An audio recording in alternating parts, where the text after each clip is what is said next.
Batismo infantil. Talvez essa seja a sua pedra no sapato com a teologia reformada. Talvez você simpatize com ela, mas quando chega naquela hora de verter gotas na cabeça dos infantes, você trava. Eu acho que nós precisamos conversar um pouco sobre isso. Fique conosco, nos acompanhe.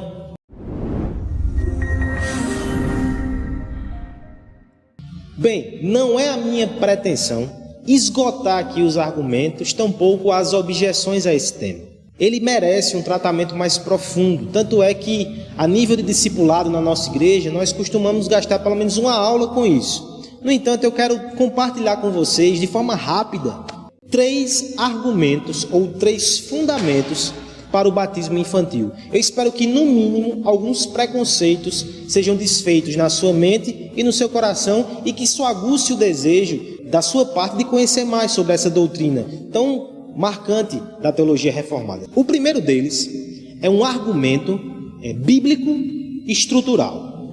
Por que bíblico estrutural? Porque a nossa primeira tentativa, talvez, o nosso primeiro ímpeto ou impulso seja procurar textos chaves. Mas essa perspectiva, ela muitas vezes perde de vista a revelação bíblica como um todo. Então eu quero chamar a sua atenção para a revelação de forma estrutural. É daqui que extrairemos o primeiro argumento. Do ponto de vista estrutural, a reforma, ela defende a teologia do pacto como princípio hermenêutico. Como é que nós podemos definir isso de forma breve? Há um pacto da graça que é feito com Adão, a partir de Adão, e ele percorre todo o Antigo Testamento até o Novo em Jesus Cristo. Um pacto só que unifica os 2 testamentos, certo? Mas qual a implicação disso para o batismo infantil?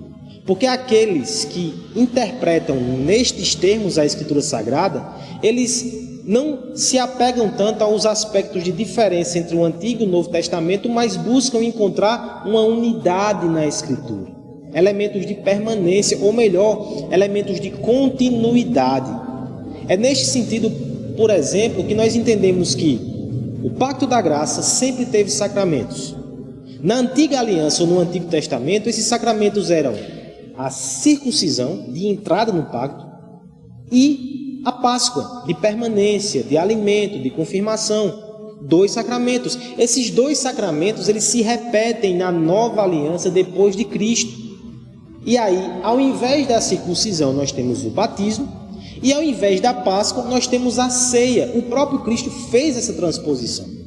Então entenda que do ponto de vista estrutural, teológico, nós temos essa substituição. Então, o batismo substitui a circuncisão como ingresso na aliança, e os termos, eles são naquilo que é possível compartilhados. De modo que, se as crianças do Antigo Testamento tinham o privilégio de fazer parte da aliança junto com os seus pais, porque no Novo, depois de Cristo, tudo é amplificado, aumentado, potencializado. Justamente este aspecto, ele sofreria o único revés. As crianças agora estão de fora. Não. Do ponto de vista estrutural, quando comparamos os sacramentos dentro do Pacto da Graça, nós entendemos que há uma equivalência, uma continuidade. Por isso, crianças devem ser batizadas, assim como eram circuncidadas na Antiga Aliança. Segundo argumento, esse argumento agora vai ser bíblico exegético, porque de fato é uma passagem específica das Escrituras que mostra exatamente essa dobradiça. Colossenses, capítulo 2, versos 11 e 12. Nele também fostes circuncidados, não por intermédio de mãos, mas no despojamento do corpo da carne, que é a circuncisão de Cristo, tendo sido sepultados juntamente com ele no batismo, no qual igualmente fostes ressuscitados mediante a fé no poder de Deus que o ressuscitou dentre os mortos.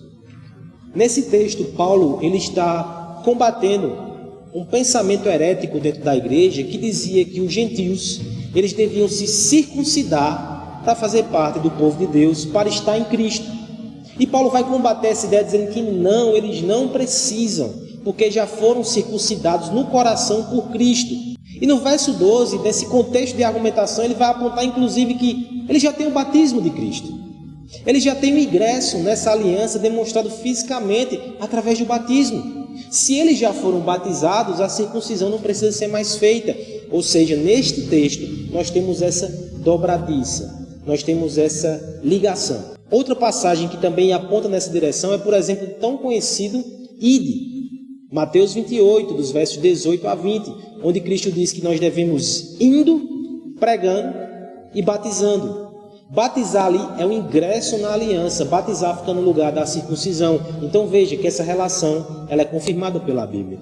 Portanto, os termos devem ser semelhantes, a não ser que a própria palavra de Deus dissesse: nisto não se assemelha.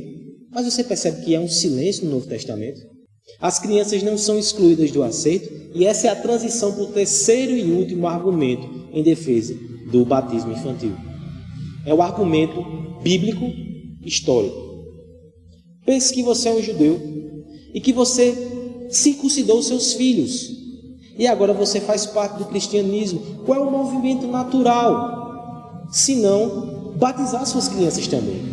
Isso deveria ter sido um problema na igreja primitiva, mas não o foi, não há registros nesse sentido. E se houvesse, muito possivelmente os apóstolos teriam corrigido isso nas suas cartas. Alguns vão dizer que o silêncio dos apóstolos nos mostra que nós não devemos batizar, mas sendo bem coerente com o ensino das Escrituras do Antigo Testamento, o silêncio corrobora o batismo. Se não fosse para batizar, os apóstolos deveriam ter mencionado isso provocaria alguma crise. Mas, por exemplo, quando chegamos em Atos 16, a conversão de Lídia, ou a conversão do carcereiro lá em Filipos, em ambos os relatos, é dito que ela e sua casa, e ele e sua casa, foram batizados. Toda a sua família foi batizada. É praticamente impossível que não houvesse crianças nesse contexto. E nós vemos a Bíblia dizendo que todos foram batizados. Agora deixa eu lhe falar porque esse argumento é bíblico e histórico. Na igreja primitiva, de forma muito natural, as crianças eram batizadas. Os documentos cristãos ali do primeiro século nos indicam isso, primeiro e segundo século. Didaquê, um dos documentos mais antigos da história da igreja. Ali tem instruções para o batismo infantil. Ou seja, os primeiros cristãos, eles entenderam essa continuidade, por isso eles batizaram. Esses são os três argumentos. Um argumento bíblico estrutural, a teologia do pacto, a continuidade da antiga para a nova aliança. Um argumento bíblico exegético, o texto de Colossenses, amparado por outras argumentações, como por exemplo o Ide do nosso Senhor Jesus Cristo, Mateus capítulo 18. E por fim, nós temos também o argumento bíblico histórico. A igreja primitiva, assim como a igreja neotestamentária, ela veio seguindo esse mesmo rumo de continuidade. Eu espero que esses insights breves, essas explicações, de alguma forma possam te ajudar a aguçar a sua curiosidade e quebrar barreiras que você tem no coração. Aprenda mais sobre essa doutrina. Ela, dentro do escopo da teologia reformada, faz todo sentido, é benéfica para a alma, abençoa as nossas crianças, abençoa as nossas famílias. Deus abençoe e muito obrigado por sua atenção.